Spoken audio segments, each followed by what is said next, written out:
তেমনি বর্তমান জামানাতে এমন কিছু মুনশির আবির্ভাব হয়েছে, তারা ছোটখাটো বিষয়কে শিরক পর্যন্ত পৌঁছে দিয়ে মুসলমানদের প্রতি শিরকের ফতোয়া দিতে চায়।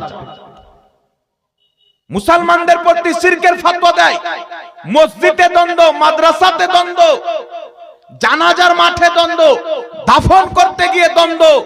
মুসলমানদের এমন কোন ধর্মীয় জায়গা নাই যেখানে তারা দ্বন্দ্ব ভরেনি। এগুলো কিসের চক্রান্ত বাবা? আমেরিকা ইসরায়েলের চক্রান্ত, ইহুদি খ্রিস্টানদের চক্রান্ত। এই জন্য আপনাদেরকে বলতে চাই, জ্ঞান অর্জন করেন আহলে সুন্নাত ওয়াল জামাত, সুন্নি জামাতের আলিম ওলামার কাছ থেকে ধর্মীয় জ্ঞান অর্জন করেন। আমার আপনার নবী সাল্লাল্লাহু আলাইহি ওয়াসাল্লাম বলেছেন, কিতাবটির নাম হচ্ছে মুআজামুল আওসাত। এই কিতাবের মধ্যে ইমাম তাবরানী হাদিস এনেছেন। রাসূল পাক বলছেন, হয় তুমি আলিম হও, নচেত তালিবে ইলম হও, নচেত আলিমকে সুন্নেওয়ালা হও, নচেত আলিমের বন্ধু হও, আলিমকে মোহাব্বত করনেওয়ালা হও।